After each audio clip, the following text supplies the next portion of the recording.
దేవుని నామమునకు మహిమ కలుగును గాక. ఉదయకాల సమయంలో మరొక మిషనరీ గురించి ధ్యానించుకొని దేవుని నామమును మహిమపరుచుకుందాం. ఆ యొక్క మిషనరీ యొక్క పేరు డొనాల్డ్ ఆండర్సన్ మెక్గ్రవన్. ఈయన డిసెంబర్ 15, 1897 భారతదేశంలోని డోమాలో జన్మించి తన కుటుంబంలో మూడవ తరం మిషనరీ అయ్యారు.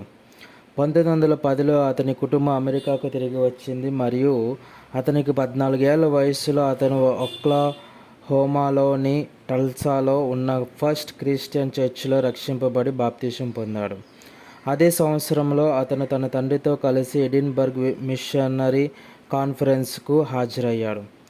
మెక్గవ్రాన్ 1917 నుండి 1920 వరకు బట్లర్ విశ్వవిద్యాలయంలో చదువుకున్నారు మరియు ఈ సమయంలో 2 సంవత్సరాలు మొదటి ప్రపంచ యుద్ధ సందర్భంగా అమెరికా సైన్యంలో సేవ చేశారు. 1920 నుండి 1922 వరకు అతను డెల్ డివినిటీ స్కూల్కు వెళ్ళారు. ఆ తర్వాత ఇండియానా పోలిస్లోని కాలేజ్ ఆఫ్ మిషన్ నుండి తన మాస్టర్ డిగ్రీని పొందడానికి మరో సంవత్సరం గడిపారు. విస్కాన్సిన్లోని లేక్ జెనీవాలో జరిగిన ఒక YMCA సమావేశంలో దేవుడు పంపిన చోటికి వెళ్ళడానికి మరియు ఆయన చిత్తాన్ని నెరవేర్చడానికి తన జీవితాన్ని అంకితం చేశారు.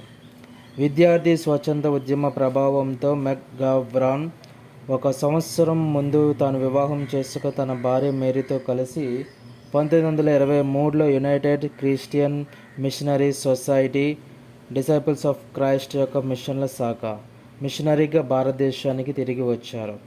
భారతదేశంలోని హర్దాలో ఉన్నప్పుడు ఆయనను హర్దాలోని మిషన్ పాఠశాల వ్యవస్థకు బాధ్యుడిగా నియమించారు మరియు 1927లో భారతదేశ క్షేత్రానికి మత విద్యా డైరెక్టర్గా నియమించారు. ఇందులో పాఠ్య ప్రణాళిక మరియు బోధనను ప్రామాణీకరించడం జరిగింది. భారతదేశంలో 8 సంవత్సరాల తర్వాత మెక్గవ్రాన్ కుటుంబం సెలవుపై అమెరికాకు వచ్చింది. డొనాల్డ్ న్యూయార్క్లోని కొలంబియా విశ్వవిద్యాలయంలో తరగతులకు హాజరై విద్యలో తన PhDని పొందారు. ఆయన సిద్ధాంత వ్యాసం హిందూ మతం మరియు క్రైస్తవ మతంపై ఉంది. ఆయన కుటుంబం భారతదేశానికి తిరిగి వచ్చినప్పుడు మెక్గవ్రాన్ మిషన్ ఎగ్జిక్యూటివ్ సెక్రటరీగా పనిచేశారు. ఈ సమయంలో ఆయన 80 మంది మిషనరీలు, 5 ఆసుపత్రులు, ఉన్నత పాఠశాలలు, ప్రాథమిక పాఠశాలలతో కలిసి పనిచేశారు మరియు ఒక కుష్ఠరోగుల ఆశ్రమం మరియు ఆసుపత్రికి సూపరింటెండెంట్గా అయ్యారు. మెక్గవ్రాన్ హిందీ భాషలో నిపుణుడయ్యాడు మరియు సువార్తలను ఛత్తీస్గఢ్ మాండలికంలోకి అనువదించారు.